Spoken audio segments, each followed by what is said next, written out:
Now is the time. Forever? Tangent. Hold.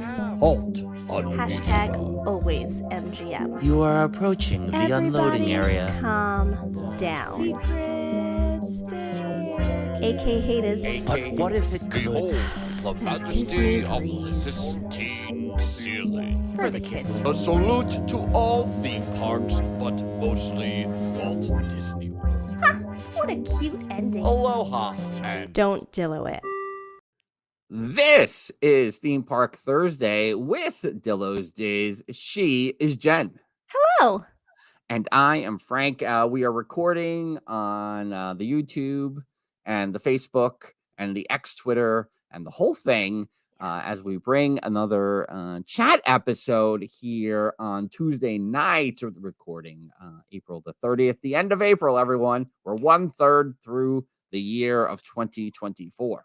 Well, you know, as we record this, you know what tomorrow is?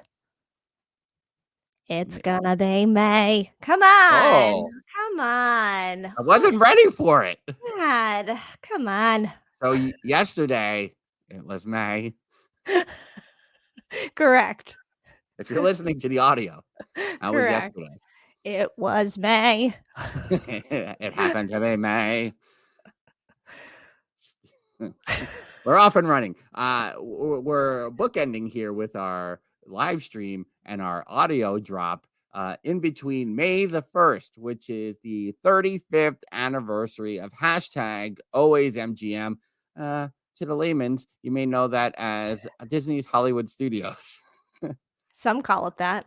Some call it that. We call it MGM. Always. Always, forever, near or far. Forever? Forever. So for the next hour, we're gonna together talk. everywhere. I will be with you. Thank you for getting on finally about that 90s one-hit wonder. I appreciate it. That's where Say I was going. I love me forever, never stop, never, whatever.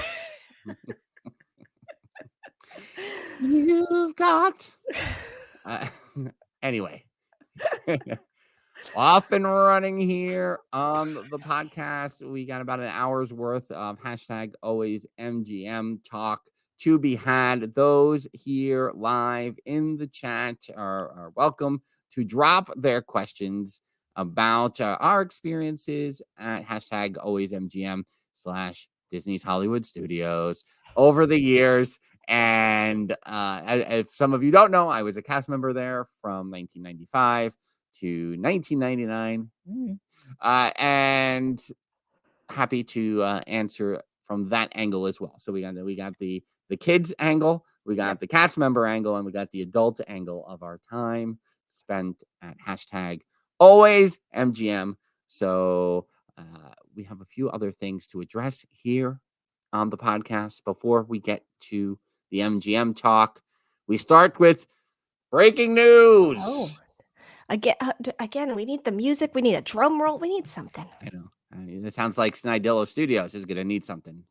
I know. I think I mentioned that last week as we were listening to Jeffers' episode, our previous episode with Jeffers and his trip report. We were listening to that recently, and I was like, "Oh, by the way, we're going to need like a breaking news thing." Thanks. So here on the eve, as we record of hashtag always MGM's 35th anniversary, or if you're listening to the audio the day after hashtag always MGM's 35th anniversary, I am here to announce that for the first time ever, my family here in Queens, New York, yes, we will be traveling in the near future for our first ever Universal only trip. Amazing. Crazy, It's crazy, amazing. I know it's all the things. How are you feeling about it? You know, like, let's wait. Let me rephrase the question. Yes. Let's remove the 8-year-old's love of Harry Potter. Let's remove that.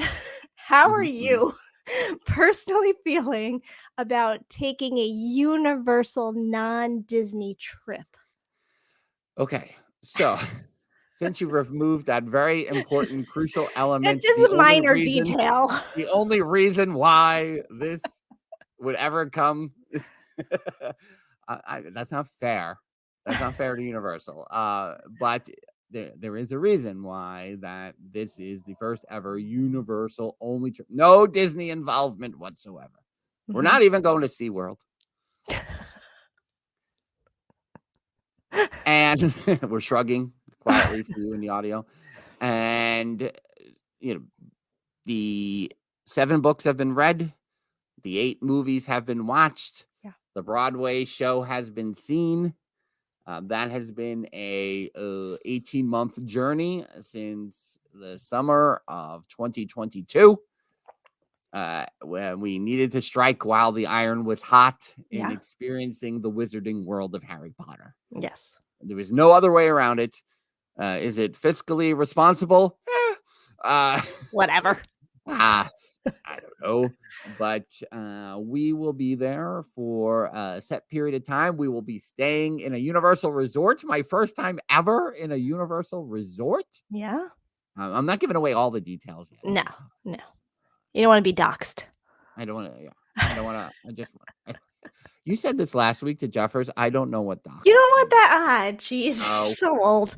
Listen, doxing is the thing on the internet. Now, typically it is used for evil, and it is used in a bigger way where it's like, oh, this person said something I don't agree with on the internet. You want to know where they live? Here's their address. Here's all the things. So it's like, doxing them like that. Oh. However, I think also sometimes if you reveal your plans, you could also be doxxed because now people can follow you, all the things. But that's what doxing is. Yeah. I can't believe you don't know. You're on the talk. How do you don't hear doxing on the talk?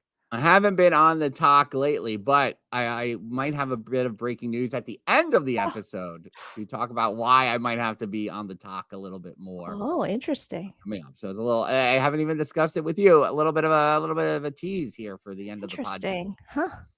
So stay tuned for that. So yeah. What was the question? Aside from everything you just said, how are you feeling about being in Orlando for a non-Disney, which questions have come in, whether you'll make a quick stop at the Poly, for a non-Disney Universal only trip?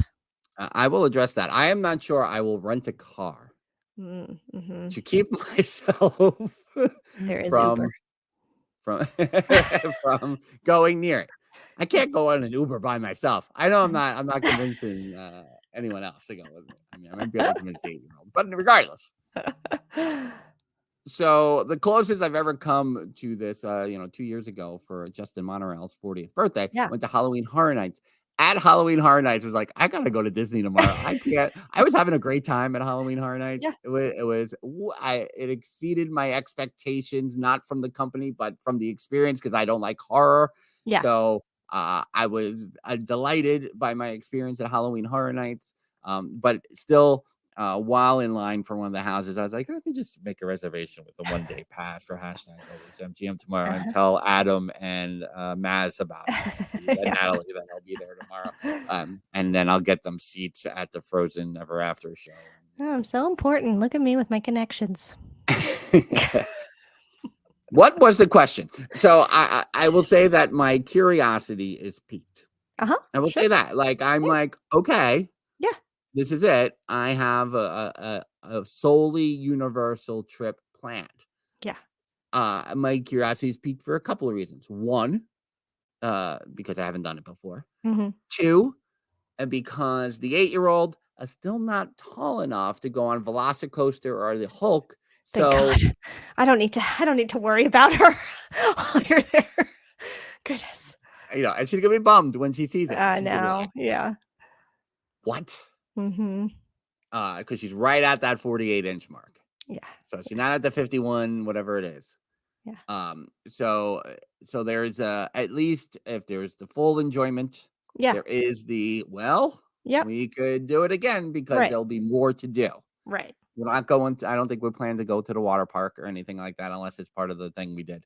Right. I haven't looked at all the details. Like I said, this is solely Mrs. Dillo kind of did the plan, which she doesn't usually do for the theme parks, but she's like, it's not Disney. I'm and also I have to make sure there is no Disney involved because this is a Universal trip. I want to see the resort experience. I want to do all the things. Yeah. I consulted with staffers. If anyone's Yes. wondering, there was a staffers consultation throughout the process. Yeah. She's very excited for me. Yes. So to be doing the Universal only for the first time. Yeah. So yeah, my curiosity is piqued, and I'm definitely going tunnel vision about it, knowing that I have 2 possible Disney trips behind it. Right. That helps. It helps that this is not the only Orlando trip this year. So breaking news there, Universal trip exciting. upcoming. Yes. But to say, yesterday, if as we're recording this on April 29th, there were the announcements that came from Universal Orlando. Yeah. They announced a reimagination, I guess, of their sensational nighttime experience. They announced a mega movie parade. They announced the opening of the date for the DreamWorks area. Yep. I'm not going to be there for that. It's a clue. So close. Yet But so still, far. the potential, it just continues. There's still more. Mm-hmm. Maybe I've reached out to a few people like, are you going to soft open? Is it going to be There be previews or you going to try it out? Mhm. Period? Yeah. So that's all exciting. Obviously, with the sensational show and with the parade, especially the parade, leaning heavily into the nostalgia. Yes. And I think on today, Theme Park Thursday, May the 2nd, another reveal of an Epic Universe land is about to happen. So everyone is guessing what that will be, or if you're listening to the audio after the fact, you've already known what it is. But that's the breaking news from my home here. A trip to Universal only. There's 45 comments I see highlighted there. I haven't read any of them. It's very exciting. I mean, the general consensus is you're going to Orlando and not going to Disney. That's the general consensus, but it's very exciting. So, all right. Yeah. I mean, the time, the amount of time that we were going for, it all fits for the occasion. I think. Very nice. And gives us the right amount of time, I think, to spend in the wizarding world. Also. Yeah. So, which is the primary goal. It'll be very exciting. Do you think you'll cry? I don't know if I'll cry. It depends. I mean, depends what happens. Depends on the look on her face. Right. I'll cry if I see a picture. Well, even today, she's like, I heard that you can buy one and it works in the area. I was like, oh yeah, I forgot about that. That's gonna be she's gonna need one of those. Come on. Yeah. So that's all happening. Jen was in the theme park last week. She was in Legoland. I sure was for the 3rd time. Listen, we're upstate considering New York. those annual passes. I'm not gonna lie. Are you at that point? Do you feel here at the 3rd time that you're considering it? Yeah, because just for the pricing of it all, like it kind of, I feel like 3 days, you're good. Like, I feel like on the 3rd day, it's pretty much free. 3rd to 4th day, depending on what pass you get. So we've talked about Legoland in the past. I think Yeah. there's a couple of things you probably can add to here in the conversation. But just on we always, whenever we judge any annual pass, we kind of go like, how many days can I get there in? And am I going to be able to do the things to get my money's worth? Yes. So do you think by buying the annual pass, you guarantee like I will schedule the days I'm going to go? Or like we're gonna plot it out so we see. Or do you think you can buy the annual passes and go, all right, let's see what happens? Yeah. So I think a few things, because the one thing I have many ideas for Legoland. I'm seriously gonna write them a letter because I have so many ideas for them that I'm like, you need to be doing more.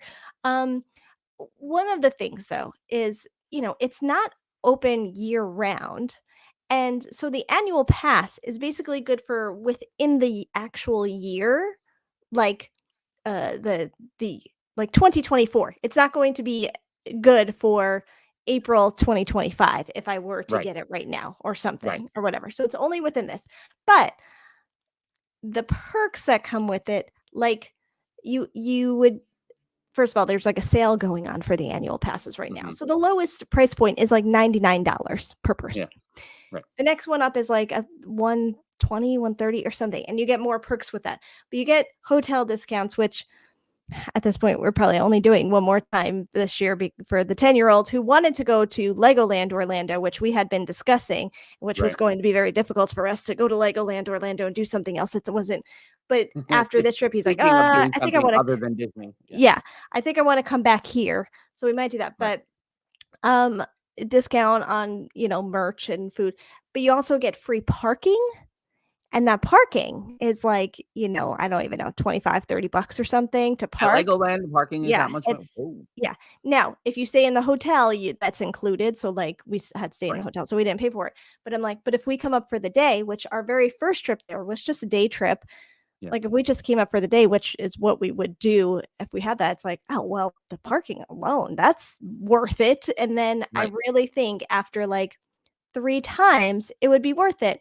They do stuff around Halloween. They do stuff around the holidays. It's like, even if I only went one summer, Halloween and Christmas or something, I feel like it's, pays for itself. But then just being able to have it would be like, hey, like next Wednesday, let's drive up for the day or whatever, because it's an easy drive too, for us. So what are the current wait times for the attractions that Legoland has? So, I mean, it was spring break around here, and we were in the park on Friday. I think Mr. Snidillo and the 7-year-old had gone back to one of the rides at one point and must have hit it at its peak, because I think they waited 15 or 20 minutes. But not to say that over the summer, it's probably more crowded and a little crazier, and they're just starting to open again, just starting to get back into it. The water park portion, I mean, it's, like this, but that portion isn't open yet, so I'm sure the wait times can get higher, but for the most part, if you're waiting 5 minutes, it's typically a lot. Now, they only have like 2, well, I shouldn't say that. They have 2 like bigger attractions that are more theme park-esque on the, what are the things? What are the Mickey and Minnie type cars called? What are those things called?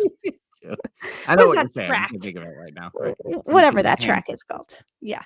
So they have the ride, the track lists. Whatever. You know what I mean. They got 2 of those, right? So there's 2 of those, which are like their favorites, the 9 and the 5-year-old, 7-year-old, 5-year-old, going back in time. The 9 and the 7-year-olds like favorites. There is a roller coaster. There's a mini roller coaster. And then there's like, but those are the 2 like theme park type rides.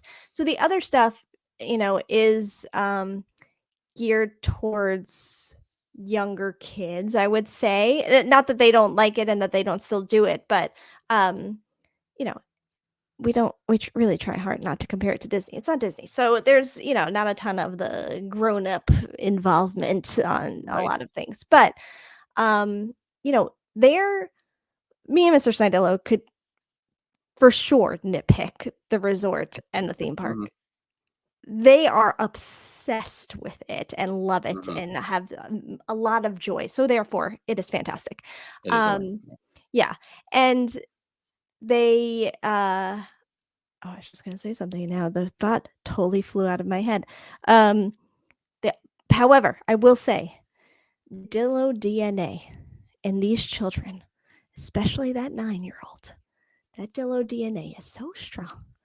Everything, because we stayed for the first time last June, was the first time we stayed over at the hotel. We have to do this now. We got to make sure we do this. We got like trying to recreate exactly what happened last year. We're like, we have all day, we have all night, we have plenty of time to do all the things. Took some convincing, but yeah, and it was really funny too, because the food is what it is, and breakfast is normally included with the hotel as well.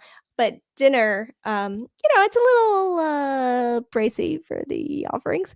And so as we were leaving, me and Mr. Snidillo were like, we could probably find like a restaurant around here if we came up again for an overnight, like to have dinner. Right. So, hey guys, next time we come up, should we find like a nice restaurant around here? And like, go, no, what? No, we have to eat here in this restaurant. That's why we're here. We have to eat here. Right. No, I got it. Right. Okay. Got it. Yes. What have we done? What have we done? Yes, for sure. Just a comment, Lewis in the chat mentioning one that a New Yorker saying $25 for parking is, listen, if you go north of the bridge formerly known as the Tappan Zee, well, it's not actually, they tore down the Tappan Zee and built the new bridge, but if you go north of that bridge, parking should not be $25. No, not at all. Am I paying a toll to get to your the theme park, amusement park, whatever you want to call it? Mm-hmm. No, $25. Yep. Come on. Yep. So that was one thing I wanted to add there. But it's 35. It's 35. Sorry, 35. Legoland is $35. I just Googled it. I couldn't remember. Give you the Kevin McAllister face. $35 for parking. Yeah. It's no City Field for 40, but it's getting close. But that's exactly the point where, all right, you're in Queens. Yeah. I mean, in 2008, you paid $30 for a parking garage at Yankee Stadium. So, that's 2008. Yeah. So, yes, City Field, $40. $35 for Legoland. Yeah. I'm not here to. I mean, I understand they got to run a business, but. Right. Woo. To answer Jeffers' question, 20 minutes, no lightning lane. I do believe there is some sort of pass you can do for to access rides faster. I may have seen one person use it.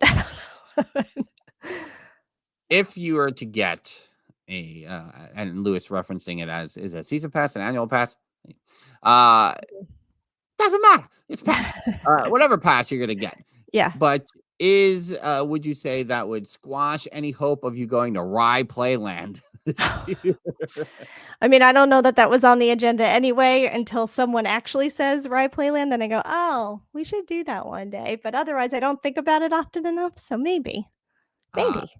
I'm happy to go to Rye Playland again. I enjoyed it last year, which is, for those of you who don't know, an amusement park a little north of the city, with a couple of classic coasters. If you've seen Big, you've seen the Boardwalk where the Zoltan machine was. If you've seen the Mariah Carey video, you've seen the Fantasy where she's on the Dragon roller coaster.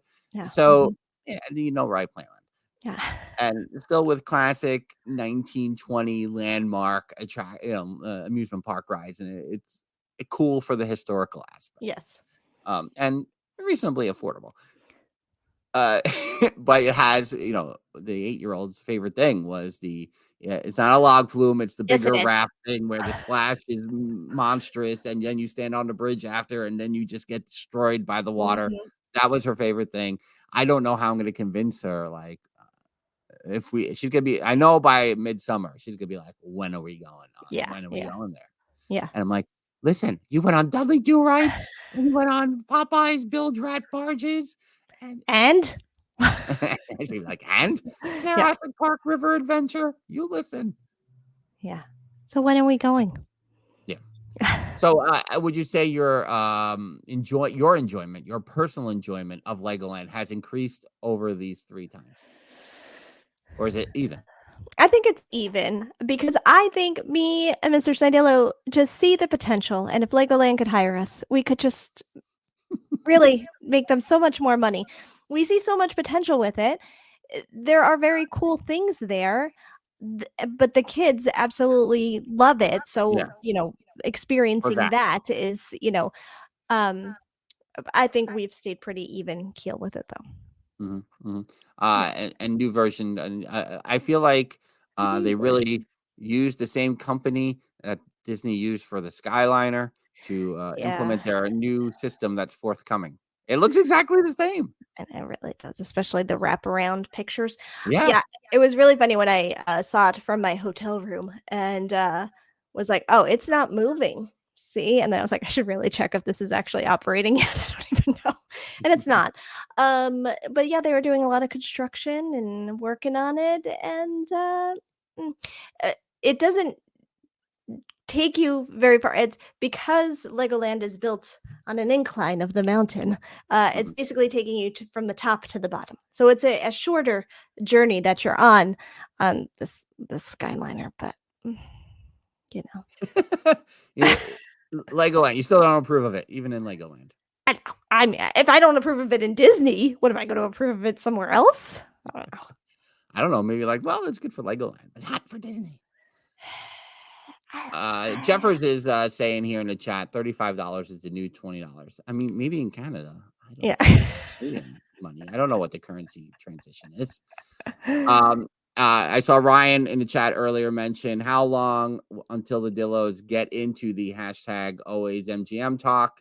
Listen, just because it says 32 minutes on the timer here in the corner, if you're watching on the live stream, we did start 6 minutes late. Right.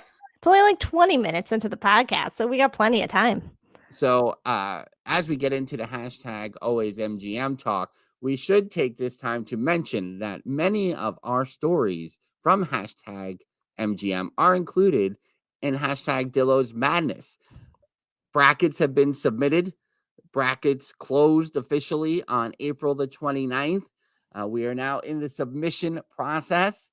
We will record separately results over at DillosDizResort.com. That is the plan starting next week. Like I said, Frank's got to get past like a life event here and a good life event, everyone. A good life event. It's a good life event. It's nothing. And I feel like maybe people are like, because I'm on a good camera today, that like maybe something's wrong with me. I don't know, but but no, there's something going on this weekend. I gotta get past that to return to hashtag Dillo's Madness.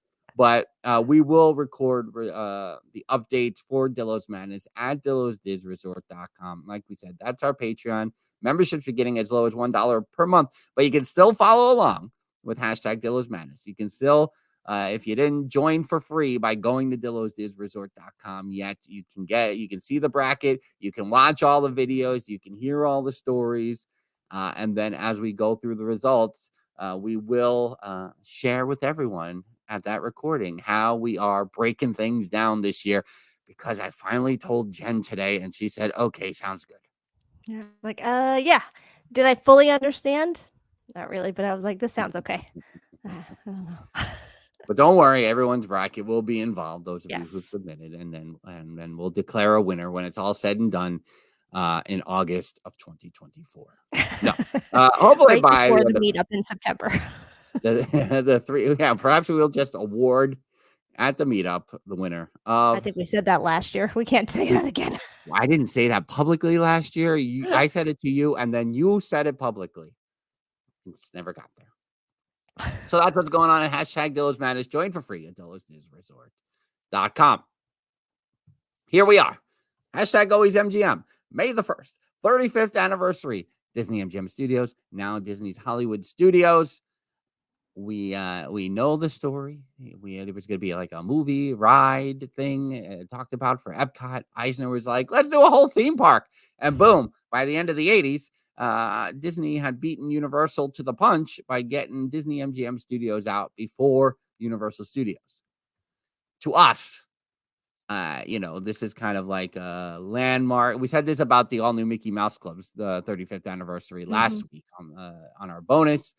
It is kind of like the turning point of how like Disney kids turned into Disney adults, even though Jen was like 8 at the time. For me, teenager, all I did was go to Disney or go to the movies or play baseball, and I couldn't get baseball into the parks. So, the best thing they could do was take the movies and put them into a theme park. And, it hit at the right time. I was 15 going on 16. You get an Indiana Jones stunt show. You introduce a Star Wars simulator. You get the Muppets into the theme park. And that's my whole childhood, everyone. And we just went on and became an adult. And that's what happened. And somehow 6 years after the park opened, I became a cast member, even though I became a cast member 29 years ago. There's your 35 years right there. How did this happen?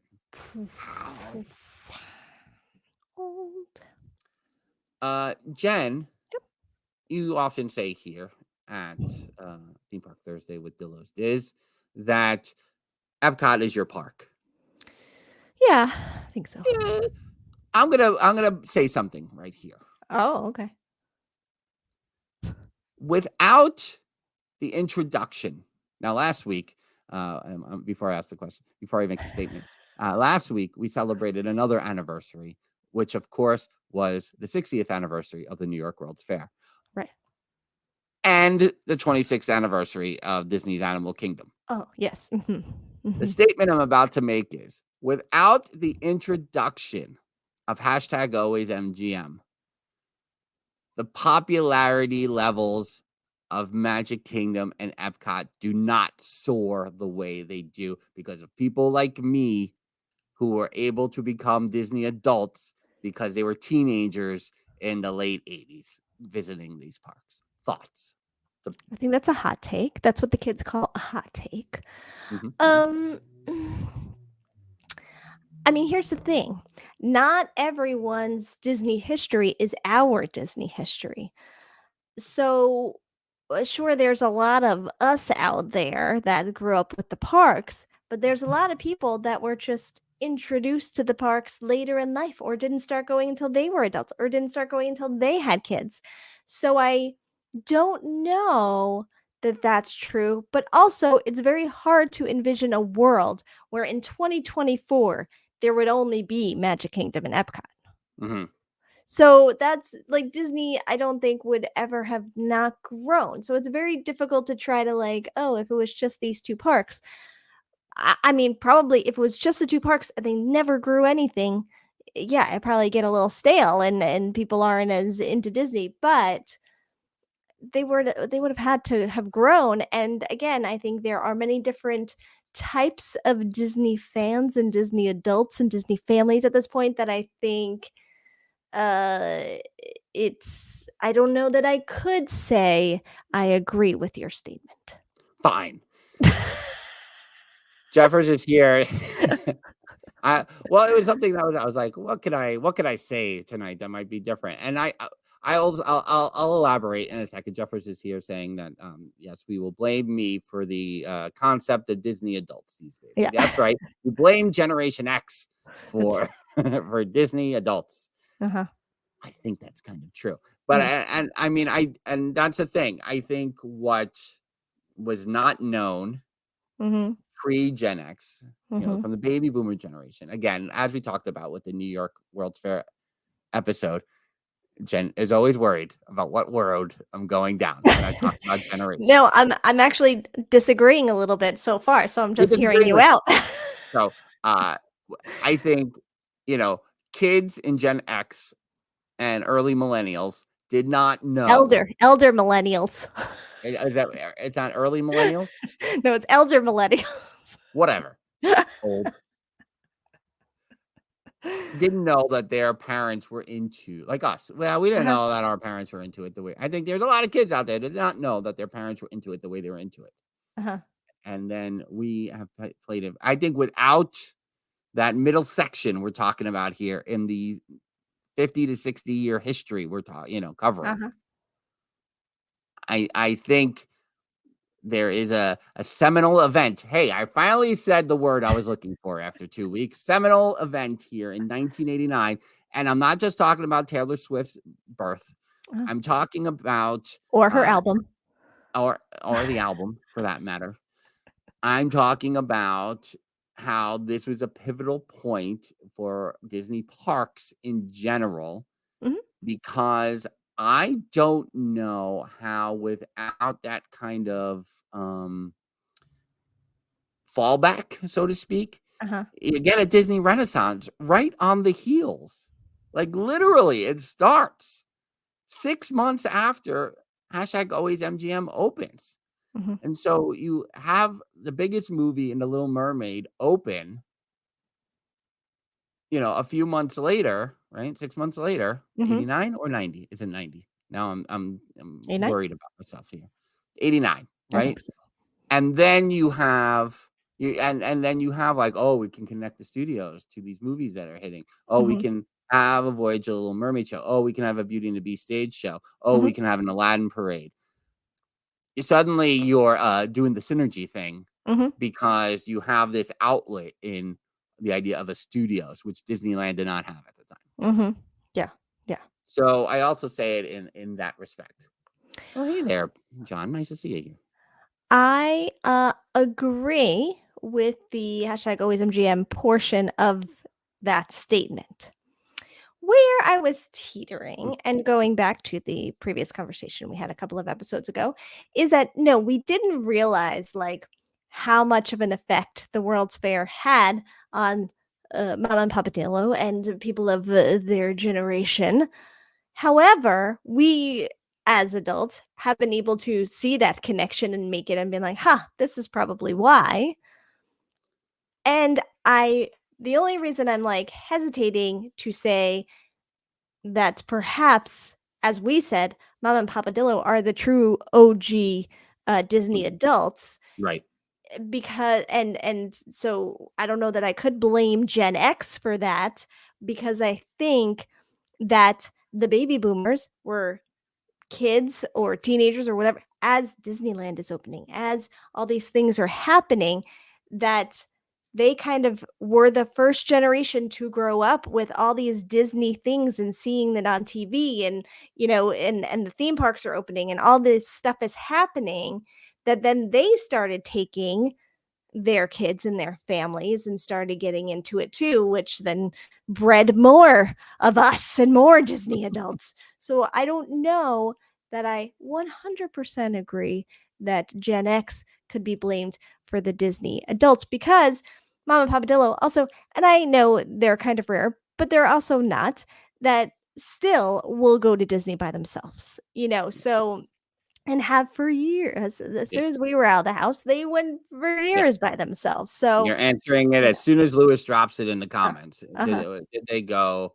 before you? They didn't go before us, but they Right. certainly went after us. Yeah. And I Yeah. think like I mean, I moved down when I moved out, I moved down there. So they would come visit, of course, but then they would take their own trips. So I mean, for the last 20 years or so, they've Mhm. been taking solo trips.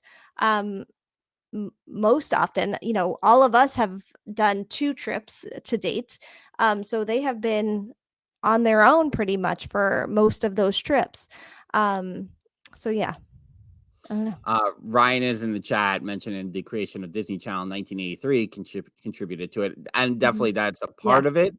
yeah, When we've had Chase from the MMC on, I think there is almost like Lewis is saying, we didn't have the internet, so we didn't know who was going where and when and why. yeah. We didn't know who had the Disney Channel, who didn't have the Disney Channel, who had that greater cable package or not. Mhm. So there's also that kind of element. So I think similarly to what Ryan is saying with the Disney Channel is a little bit of what we can say here.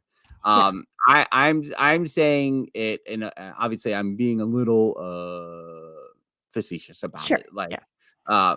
but and because of how it impacted me. But I do think there is something to be said about that park opening, as much as people don't see it as, some people see it as the fourth park, some see Mhm. it as their favorite. Like, it's all different, but definitely it's not at Magic Kingdom level. Yeah, yeah.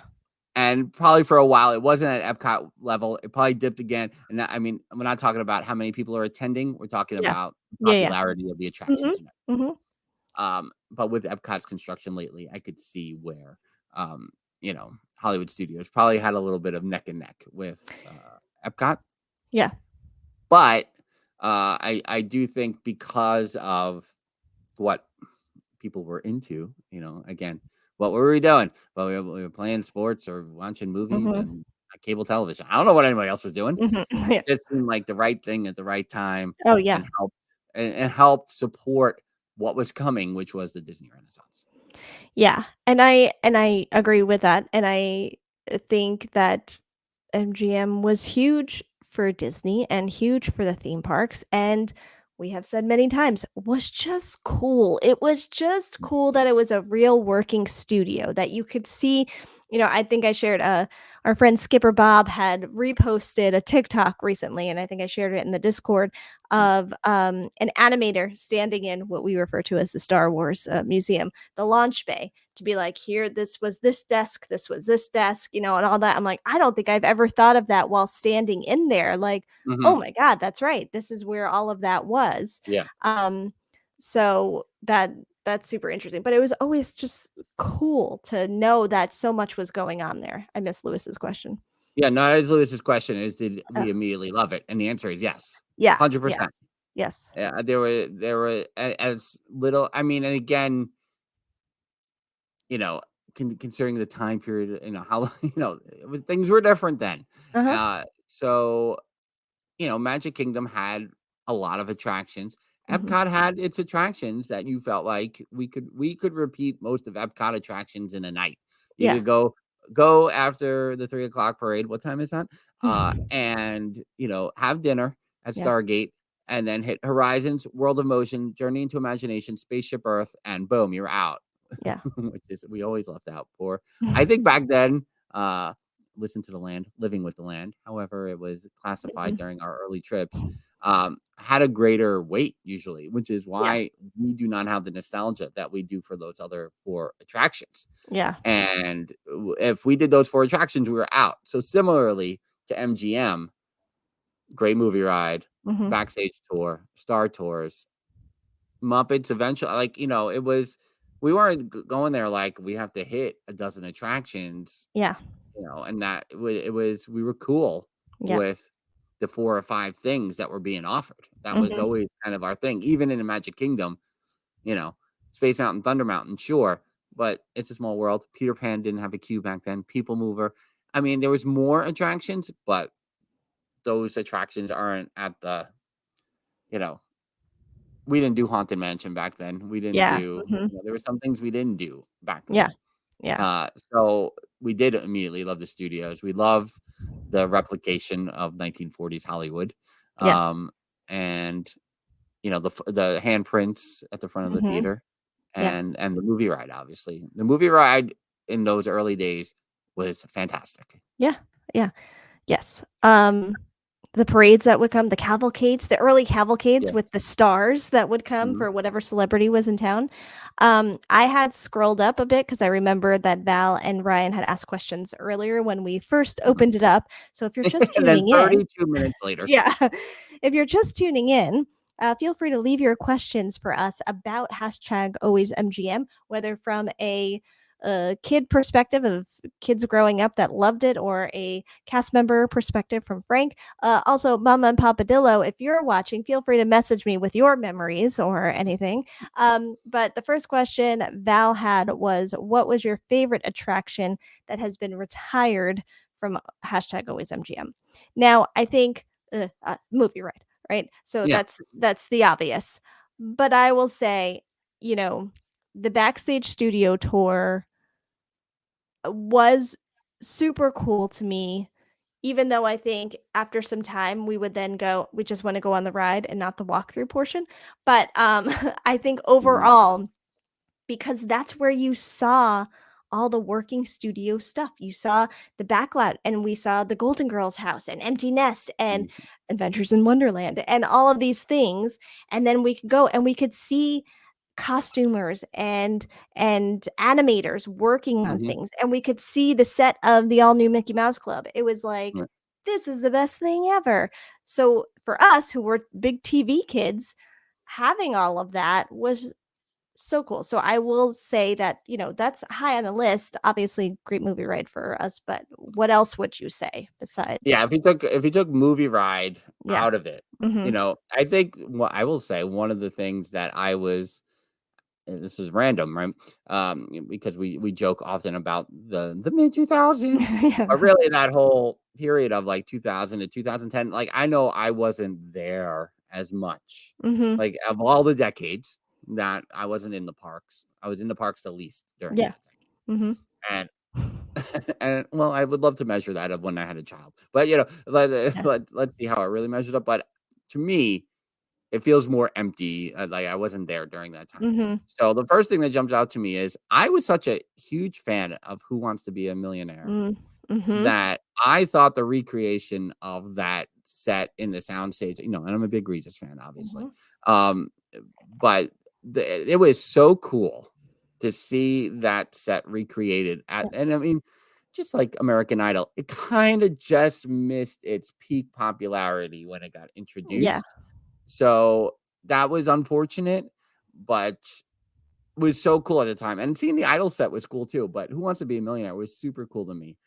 I guess if of all Superstar Television, Monster Sound Show, anything like that. I mean, we would put the Osborne lights at Christmas. Yes.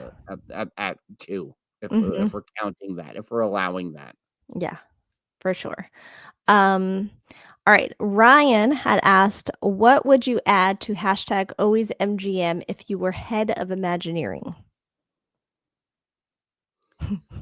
Now, I don't know. You better think of an answer too. Now, I don't know. But a couple of weeks ago, we joked about Lights, Motor, Action and how I never saw it. And, and obviously we were both like, well, you take it away, the back lot, even though it's an immense amount of real estate. But at the time when, similarly to what we were just saying, when the Pirates of the Caribbean franchise hit, I felt like the thing to do would be to expand that world into a world based on the world of Captain Jack Sparrow. And I thought that would be to have a huge pirates like land. Now we have Adventureland, but I don't know how, and like would have been able to differentiate enough. But I thought they were able to do it with Fantasmic. I thought maybe they could do a stunt show similarly with Pirates. I thought that would be really cool. Yeah. So that was something that franchise was, as much as they put Captain Jack on the ride, I still think they missed the boat, so to speak, on really doing more than we ended up seeing. And and it's a pandemic related thing, and I get it, but as I'm watching Emily Blunt and Ryan Gosling commercials here for the Fall Guy, I'm like, do I want to see this movie? I think I do. But I really loved her and The Rock in the Jungle Cruise movie. So similarly, I wish at the time that things weren't what they were, and somehow we could get an expansion of that movie into the parks as well, even though that's not a #AlwaysMGM related thing. So I don't know if I have an answer currently, but there was a time where I was like, how are they not doing a Pirates thing in the parks? I don't understand. In the studios, I don't understand. I'm surprised by your answer because normally you talk about a big Indiana Jones area. And that's usually your go-to. You have a whole plan for that. They're too busy talking about that for Animal Kingdom, which is also fine. But I mean, and I think similarly, Muppets moving over to the opposite side of the park and being a part of Rock and Roller Coaster, or it can be a Tower of Terror overlay at the holidays, or whatever. I feel like that is something that I would do. I'm not enough of a Marvel guy to know which Marvel properties are in play to put over in the studios. I don't know enough about that. So. Yeah. Well, one day I might watch those movies. It's almost Christmas. So Hallmark season's just around the corner. So I don't know if I have time, but we'll see. It's so hard. I wonder why my children were very big on wanting to do the same thing in Legoland this time around, because I'm sitting here going, if I was Imagineering for #AlwaysMGM, I say bring it all back. Bring it back the park in its original form, and keep Toy Story Land, keep Galaxy's Edge. But like the working studio part, I just feel like, especially now, they could do so much more with that and bring guests into that world so much more. And there's been so many advances and all of the things that some sort of working studio would be really cool. I'm sure there's a million reasons on why it would not be cool for them, but for us, I think it would.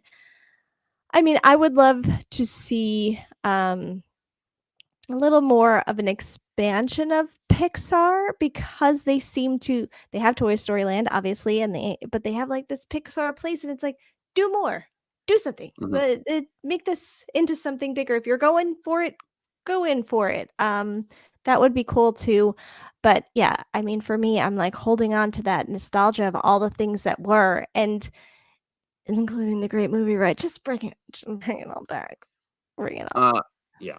I mean, and I guess my other thing would be whether you could put a great movie ride reboot, so to speak, in, and plow down the launch bay, rebuild the structure that's the size. I mean, it would be tough of the great movie ride.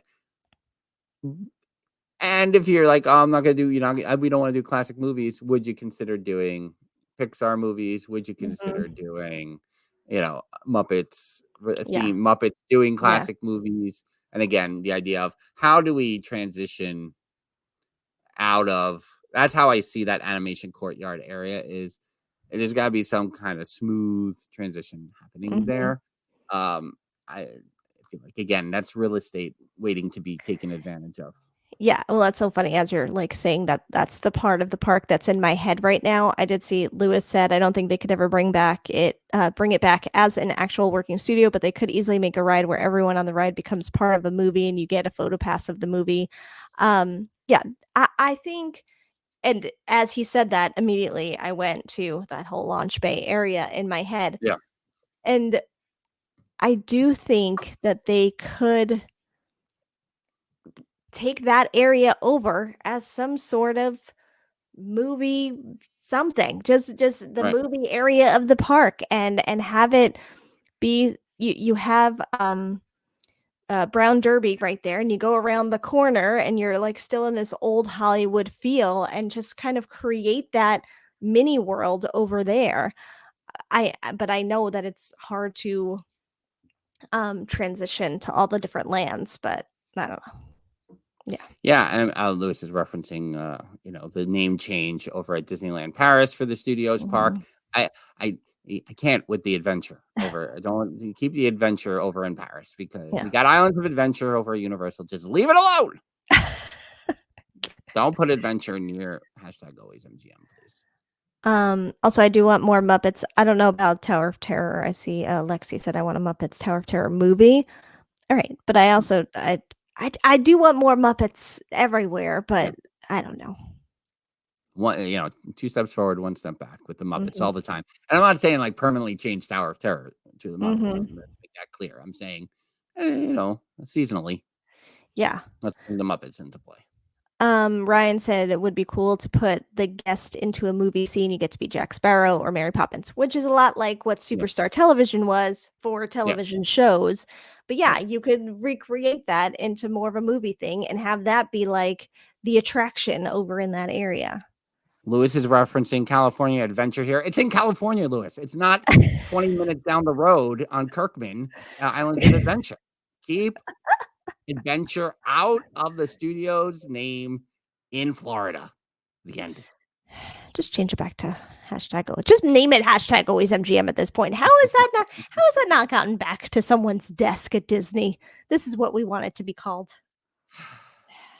It's very, very frustrating. But it's a great question. And I mean, there was those times during, the Sorcerer Hat years and things like that were frustrating and caused a lot of how people are feeling even still to this day. I think, sometimes I wonder if Walcott will have long lasting effects like the Sorcerer's Hat years did. Not blaming the Sorcerer's Hat entirely and blaming all the areas that were being built while there was unknown feelings about the theming of that park. #always Hollywood Studios. Lexi, what are you doing? Lexi, no one would say that. Even if they changed the name again. No one's saying that #always Hollywood Studios. No one would say that. Still #AlwaysMGM. Yeah. All right. Besides Lewis, no one else would do that. But that is, I think I really wanted to focus on like its place in history. I think from a company perspective, I don't think it gets enough credit sometimes. And it will get breezed over. It's not as sexy or romantic as the Epcot story, I don't think, or as tumultuous as the Disneyland Paris story. Hashtag Euro Disney. But I think it speaks a lot to a transition. It really marks time into what came after, and I obviously don't want to like sit here and go, and you must credit hashtag always MGM for this. No, I'm not. But it's interesting that it sits there for a time. I saw that Theme Park Rob asked if the all new Mickey Mouse Club was a spark. I don't know if that was a spark for us loving the park, or again, it was like everything fell into place. Yeah. Time, and that was definitely a part of it. That idea of it definitely made it more appealing to us. But I think, we didn't go the first time, which was December '89, and we're like, what? The Mickey Mouse Club's not filming? Forget it. Let's go over to the Magic Kingdom. We weren't like that. Yeah. So it was clear that the park was more than just this is where the all new Mickey Mouse Club filmed. Yeah, for sure. I see the questions are winding down here in the if now is the best time to get in any final questions you may have regarding hashtag always MGM. But I will say tomorrow if you're here at the live stream, but yesterday over if you're listening to the audio, I did a thing. I think I've done this thing once before. I don't know if I talked about it on the podcast before, but Broadway Cares Equity Fights AIDS this time of year does something called the Stripathon. Now I'm not stripping, but I feel the need to shed some pounds, shed some weight, shed some things. So Lenny Burrows will be partaking. So we will be providing that information in all our places. No donation is too small, but I know people have been clamoring for more Peloton experiences with me. So I want to amp those up and have a reason to amp them up a little bit more. So getting the ball rolling for those of you at DillosDizResort.com, you know that I've had a couple of Lenny Burrows study hall sessions. And the Lenny is a God show is a couple of months away. So we'll do another study hall soon at the resort to give you the updates about the show. The 8-year-old and I were working on it yesterday. So there is that, but I figured why not get my mindset into that by partaking in a fundraiser, so to speak. And, not asking for the moon here, but asking for, a little support as I try to strip away some pounds and get into some shape. And is this why you'll be on the talk more? This is why I'll be on the talk Yes. more. I gotta try to connect all the things. Nice. And do parodies of inappropriate videos I see because they think I'm a middle-aged man, and I am, but they like to change my algorithm up to see, what are you really watching? What do you really want to see here on TikTok? Yeah. Maybe. Well, yeah, that's very exciting. Welcome to it. Yeah. So there is that. So a lot of big news here today. We got Dillo's Madness updates happening next week at DillosDizResort.com. We got my upcoming trip. We've got the meetup happening in September, which where's that halfway to Halloween announcement? Universal has scared Disney a little bit. And we're like, what? Universal, you're doing too many announcements. We cannot do halfway to Halloween during this time. Yeah. Can't. Yes, as Jeffers mentions, hashtag Oswego 2024, which is happening the weekend of August 10th and 11th. So I'll be up at the Sterling Renaissance there. So many things that we're trying to juggle and spin all the plates as soon as Frank gets past like this next life event right here for the family. not my own personal life, but a family event. I'll call it a family event. Still Right? positive, everyone. A positive life Positive. event. Keeping it positive. But for those of you here on the YouTubes or the X or the Facebooks, yeah, like the thing right now. Give the video a like, the live stream a like. Don't forget to download and just listen to the podcast for a little bit, just a little bit. Mhm. We're enjoying doing the thing here, but we want the podcast. So make sure you check that out. Thank you if you're listening to the audio version right now. I know Ryan Oswego 2024 and D23 happening at the same time.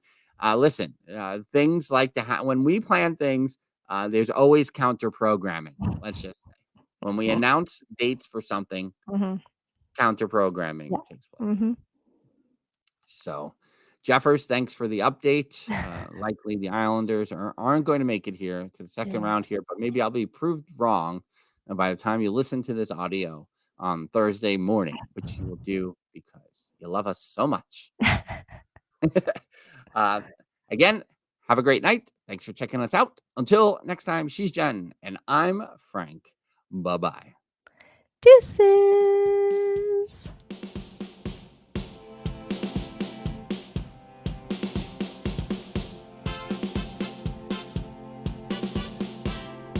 The Dillo's Diz podcast is hosted by Frank Cardillo and Jen Cardillo-Snyder. Music produced by Matt Harvey. Logos and video production courtesy of Snidillo Studios. Dillo's Diz Resort is our Patreon with tiers starting as low as $1 per month. You can visit dillosdizresort.com to learn more. Follow us on TikTok, Instagram, X Twitter, and Facebook at Dillo's Diz. Check us out on YouTube by visiting youtube.com/DillosDiz. Don't forget to like and subscribe while you're there. We also have merch available on TeePublic and Etsy. For all this and more, visit our one-stop shop, dillosdiz.com. Dillo's Diz Podcast 2024.